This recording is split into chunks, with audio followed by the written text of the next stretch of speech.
I've had so many requests for my 2 studio tour videos to be made into one 10-minute hard-hitting video, so here it is.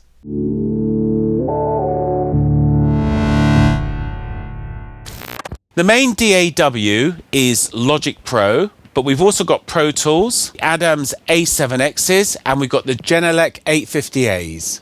We run everything through the Studio M1 Ultra 20 core, and then we stick it through the UAD Heritage Edition Apollo 16.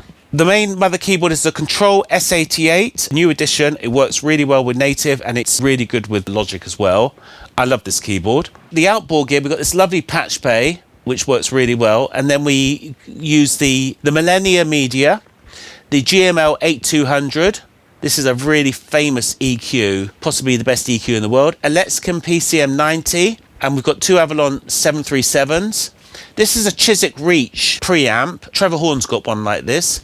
And there's the Apollo Heritage that I mentioned earlier. Everything goes through a patch bay. This patch bay goes through to the main control room, which has got the Steinway piano, the Hammond organ and the drums in. We've got another patch bay under there which goes through to the vocal booth. 3 separate rooms plus a kitchen and a bathroom. I'll show you some of the synths that I've already got set up. We've got the ARP 2600, this is the TT SH-2600, and then we've got the famous Synthi AKS, which was used by Pink Floyd on Dark Side of the Moon album. Over here we've got the Yamaha CS-80, which is my latest edition. I was really lucky to get this. Carrying on, we've got the Minimoog Model D.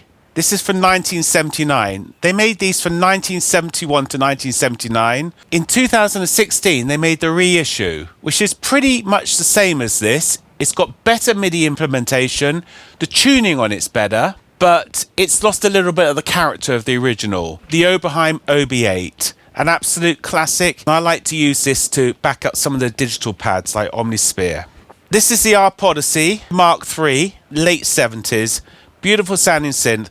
I've got versions of every single one of these synths on my YouTube channel. The Jupiter-8, one of the more famous synths, possibly the second best analog synth ever made after the Holy Grail, the CS-80. I love this synth.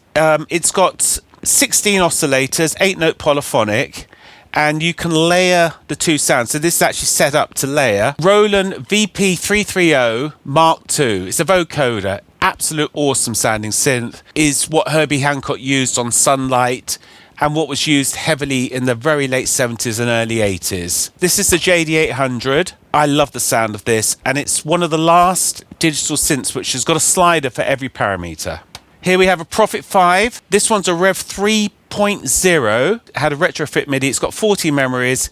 The Prophet 5s are great. They've got this amazing polymod section which allows you to oscillate bank A of oscillators with bank B of oscillators, so you get some wild sounds. I will do a instruction video on this later. My original Prophet 5, I bought this in 1980, Rev 3.2, and it's been upgraded. So it's got 120 memories and it's got MIDI. Next we've got the Juno-106. It's a lovely synth. It's only got 1 bank of oscillators, 6 oscillators, digitally controlled, but they're analog oscillators. They do waver, and all this filter section's analog. Well, now we're going to go on to some really early digital synths. These are the kind of the first digital synths. This is the Korg Z1. This was named after the B&W Z1. Roland D-50. I've got a fantastic video on this. Please check it out. I bought this brand new. It was cutting edge. It was very expensive when I bought it. Korg Trinity. This was a very famous synth that it was used on everything for a while. Here we have a Poly 800.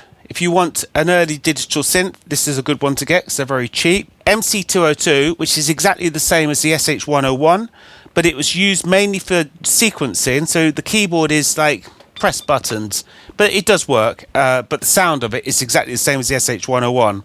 Now onto the Roland VP-330 Mark I. There's a little story about this. I was doing a session, we needed a vocoder, so I hired a vocoder. It was a Mark I, I got it from Dreamhar. The M1, it was a staple in the 90s, and there were certain synths you just had to have, and the M1 was one of them, and it's great for that dance piano sound. This is another synth that's similar to the Juno-106. It's got digital oscillators and it's got an analog filter section. 8-note polyphonic, but it's got 4 oscillators per note. It was the pre-runner to the Korg Wave Station. I've done a video on this, the Roland SH-101, an absolute classic. And this synth, the Nord Lead 3, this was a present. I was working with Paul Corduroy and he gave it to me during one of the sessions, which I'm very grateful for. Here we have the CS-50. This is quarter of a CS-80 and it uses the same oscillators and circuitry. This is a piano keyboard. It also has electric piano, clavinet and organ. I've used this as my master keyboard since 2001. This is the Roland Piano Plus 70. My engineer, Ed Stokes, found this outside his house. Here we have the SH-1000. This is a wonderful monophonic synth. It was Roland's first synth. Basically got one oscillator with loads of divide down. I've done a demo of this as well. It's a lovely synth and it's got two modulation sources. So we've got the tremolo, which is actually done using a sine wave or a square wave, and then you've also got modulation, so you can actually get some interesting effects. It's got the full ADSR and it's got such a sweet sound. Over here we have an absolute classic Oberheim Xpander, primitive FM synthesis on this, and it came out before the DX7. It's all analog. Continuing on down the list, we've got the Yamaha CS-40M. I only bought this about 4 years ago. It's two oscillators. It's the next generation after the CS-80. My second Jupiter-8. The reason why I bought this was I initially bought one because I was desperate to get one and I felt that if I didn't buy one I was going to miss out. And then after I bought one, another one came up for auction. So I just put a silly price in for it and I got it. So that's why I've got two. Next we've got the Jupiter-4. This is definitely one of my favourite synths. This is 4 oscillators and it's 4-note polyphonic. The Yamaha Motive, 61 notes, digital synth. It's got pianos, strings, all the usual sounds. Pretty good at everything, brilliant at nothing. Next down here is a Logan String Machine. I love this. This has got the most wonderful string sounds in. I can't think of any famous tracks that was on, but it sounds very, very much like the ARP Selena.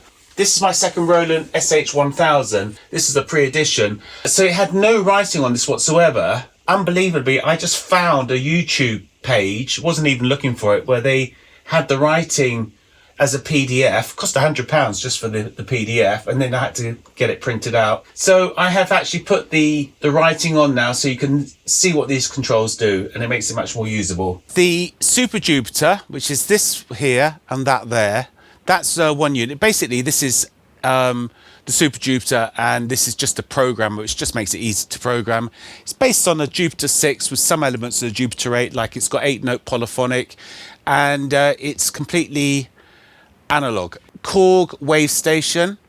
This is the synth that was inspired by the Prophet VS. Then we've got a TX-816, which is a rack of 8 DX7s.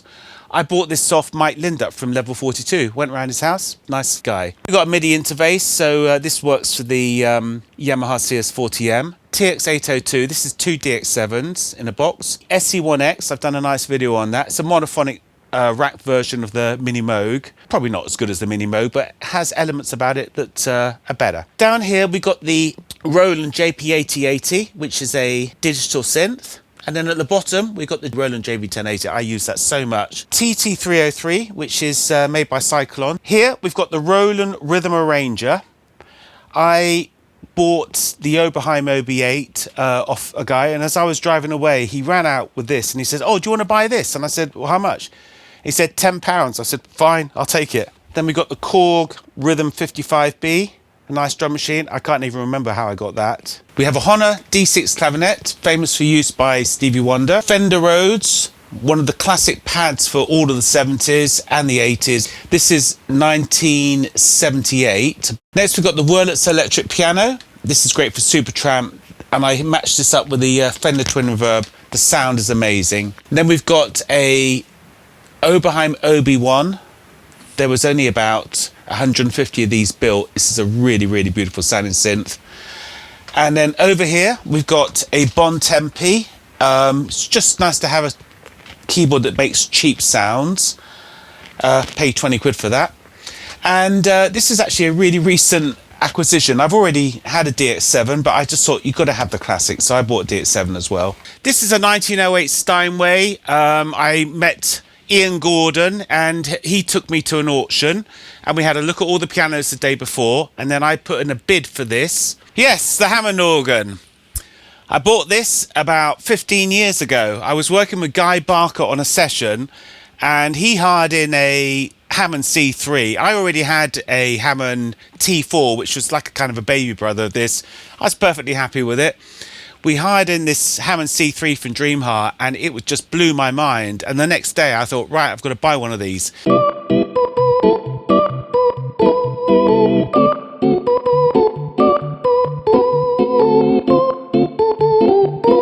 Gibson Les Paul, I bought this in the early 90s. This is actually a 1980s one and it's just such a great rock guitar, great for soloing.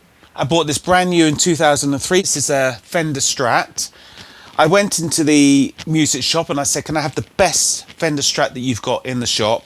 I bought this so that my son could do sessions down at Greystoke Studio. It's a 1979 Fender Precision. This is one of the best Fender Precisions I've ever heard. Fender Telecaster. It's the Baco Mexican design. I bought this from an auction. It is just awesome. So that's my studio tour, short, sharp and to the point. Don't forget to check out my other videos, including the top 11 most expensive synths and classic synths like you've never heard before. Thank you.